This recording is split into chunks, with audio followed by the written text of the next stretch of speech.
Big boss Malayalam season 7 അങ്ങനെ captaincy നോമിനേഷനിൽ Noora സത്യം പറഞ്ഞിട്ടുണ്ടെങ്കിൽ എല്ലാവരും ഞെട്ടിച്ചു കേട്ടോ. നൂറ സത്യം പറഞ്ഞാൽ ഈ ഒരു ക്യാപ്റ്റൻസി നോമിനേഷനിൽ ക്യാപ്റ്റൻ ആവാനായിട്ട് ആദിലെ ഒരു സെലക്ട് ചെയ്യുമെന്നാണ് നമ്മൾ എല്ലാവരും വിചാരിച്ചിരുന്നത്. കാരണം ഈ ഒരു ടാസ്കിൽ വളരെ ഹാർഡ് വർക്ക് ചെയ്ത് അല്ലെങ്കിൽ ഒരുപാട് ഭയങ്കരമായിട്ട് എഫേർട്ട് ഇട്ട് ഈ ഒരു ടാസ്ക് കംപ്ലീറ്റ് ചെയ്തൊരു വ്യക്തിയാണ് ആദില. അതുകൊണ്ട് തന്നെ എന്തുകൊണ്ടും ഇതിപ്പോ നൂറ ആദിലെ ഫേവർ ചെയ്തു എന്നൊക്കെ പറഞ്ഞുകൊണ്ട് ടോക്ക് വരും, പക്ഷെ എന്തുകൊണ്ടും ആദിലയെ സപ്പോർട്ട് ചെയ്യാമായിരുന്നു. കാരണം ആദില അത്രയും ഈ ഒരു ടാസ്കിന്റെ ഭാഗമായിട്ട് എഫേർട്ട് ഇട്ടിട്ടുണ്ട്. അപ്പൊ തീർച്ചയായിട്ടും ആദിലയുടെ സെലക്ഷൻ എന്ന് പറയുന്നത് ഒണിയലായിരുന്നു. ഒണിയലിനെ സെലക്ട് ചെയ്തതിലൂടെ നൂറ എല്ലാവരെയും ഞെട്ടിച്ചിട്ടുണ്ട്. കാരണം ഇപ്പോൾ ഒണിയൽ ഭയങ്കരമായിട്ട് വീക്കായിട്ട് നിൽക്കുന്ന ഒരു കണ്ടസ്റ്റന്റ് ആണ്. കാരണം മറ്റൊന്നുമല്ല, നമ്മുടെ മസ്താനിയെ കയറി പിടിച്ചു എന്നൊരു ആരോപണം വേദലക്ഷ്മി ഒണിയലിനെതിരെ ഇങ്ങനെ കൊണ്ടുവന്നപ്പോൾ ഒണിയൽ അതൊക്കെ കേട്ട് ഭയങ്കരമായിട്ട് വീക്കായി ഇമോഷണലി ആകെ മൊത്തം തെറ്റിയിരിക്കുന്ന സമയത്താണ് ഈ ഒരു ക്യാപ്റ്റൻസി നോമിനേഷനിലേക്ക് അല്ലെങ്കിൽ പറഞ്ഞ ക്യാപ്റ്റൻസിയിലേക്ക് ഈ പറഞ്ഞ ഒണിയലിനെ നൂറ സെലക്ട് ചെയ്തിരിക്കുന്നത്. ഇതിപ്പോ ക്യാപ്റ്റൻസിയിലേക്ക് സെലക്ട് ചെയ്തത് ഇങ്ങനെ ചുമ്മാതെ സെലക്ട് ചെയ്തു എന്നല്ല പറയുന്നത്. ഈ ഒരു ടാസ്കിന്റെ ഭാഗമായിട്ട് ഏറ്റവും അടിപൊളിയായിട്ട് എഫേർട്ട് ഇട്ട് ഗെയിം പ്ലാൻ ചെയ്ത 4 വ്യക്തികളിൽ ഒരാൾ ഒണിയൽ സാബു ആയിരുന്നു. 4 പേരെന്ന് പറയുന്നത് ഒന്ന് അക്ബർ ഖാൻ ആയിരുന്നു. അക്ബർ ഖാൻ ഈ പറയുന്ന സീസണിൽ ക്യാപ്റ്റൻ ആവാൻ പറ്റില്ല എന്നൊരു പണി കിട്ടി അവിടെ ഇരിപ്പുണ്ട്.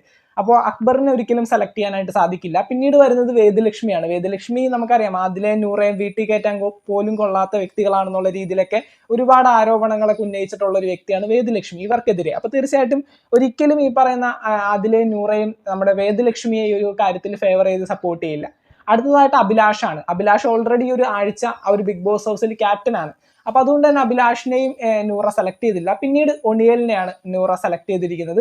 ഒണിയലിന്റെ കേസ് പറയുകയാണെങ്കിൽ ഈ ഒരു സമയത്ത് അദ്ദേഹത്തിന് ഭയങ്കരമായിട്ട് ആ ഒരു സങ്കടത്തിൽ നിന്നൊക്കെ റിലീഫ് ചെയ്ത് വരാനായിട്ടും കുറച്ചുകൂടി ഇമ്പ്രൂവ് ആയിട്ട് ഗെയിം മുന്നോട്ട് കൊണ്ടുപോകാനും കുറച്ചുകൂടി സഹായിക്കുന്ന രീതിയിലൊരു ക്യാപ്റ്റൻസി ആ ഒരു ക്യാപ്റ്റൻസിയിലൂടെ എന്താണ് ഈ പറയുന്ന ഒണിയലിന് സാധിക്കുന്നതായിരിക്കും. അതൊക്കെ ഭയങ്കരമായിട്ട് നമ്മൾ തീർച്ചയായിട്ടും ആദിലയെ സെലക്ട് ചെയ്യും ഉറപ്പിച്ച് നിന്നിരുന്ന സ്ഥലത്താണ് നൂറ പെട്ടെന്ന് വന്നിട്ട് ഒണിയലിനെ ഈ ഒരു കാര്യം പറഞ്ഞുകൊണ്ട് സെലക്ട് ചെയ്തതും ആ ഒരു ക്യാപ്റ്റൻസിയിലേക്ക് എന്താണ് വിടുന്നത്. അപ്പൊ തീർച്ചയായിട്ടും ഈ ഒരു ക്യാപ്റ്റൻ ഒണിയൽ ആവുകയാണെങ്കിൽ കുറച്ചുകൂടി ആ ഒരു ഗെയിം ഇമ്പ്രൂവ് ചെയ്യാനായിട്ടും അതുപോലെ തന്നെ ഈ ഒരു ക്യാപ്റ്റൻസിയിലേക്ക് വന്നതിലൂടെ ആ ഒരു സങ്കടപ്പെട്ടിരിക്കുന്ന ആ ഒരു എന്താണ് ഒരു പെൺകുട്ടിയെ കയറി പിടിച്ചു എന്നൊക്കെ പറയുമ്പോൾ അതിനനുസരിച്ച് അത്രയും പ്രഷർ പുള്ളിക്കാരൻ ആ ഒരു ബിഗ് ബോസ് ഹൗസിൽ ഈ കഴിഞ്ഞ കുറച്ച് സമയങ്ങൾക്കുള്ളിൽ അനുഭവിക്കേണ്ടതായിട്ട് വന്നിട്ടുണ്ട്. അതിൽ നിന്നൊക്കെ ഒരു റിലീഫൊക്കെ എന്തൊക്കെയാണെങ്കിലും ഒണിയലിന് ഈ ഒരു ക്യാപ്റ്റൻസിയിലൂടെ കിട്ടാനായിട്ട് സാധ്യതയുണ്ട്. എന്തൊക്കെയാണെങ്കിലും വളരെ നല്ല കാര്യം. നൂറ ഭയങ്കരമായിട്ട് ചിന്തിച്ച് ആളറിഞ്ഞ് ഗെയിം മുന്നോട്ട് കൊണ്ടുപോകുന്ന ഒരു കണ്ടസ്റ്റന്റ് ആണെന്ന് വീണ്ടും പ്രൂവ് ചെയ്തിരിക്കുകയാണ്. ബിഗ് ബോസ് മലയാളം സീസൺ 7 മറ്റൊരു ലൈവ് അപ്ഡേറ്റുമായിട്ട് വീണ്ടും കാണാം. ചാനൽ ഒന്ന് സബ്സ്ക്രൈബ് ചെയ്യുക, ലൈക്ക് ചെയ്യുക, ഷെയർ ചെയ്യുക, ഫോളോ ചെയ്യുക.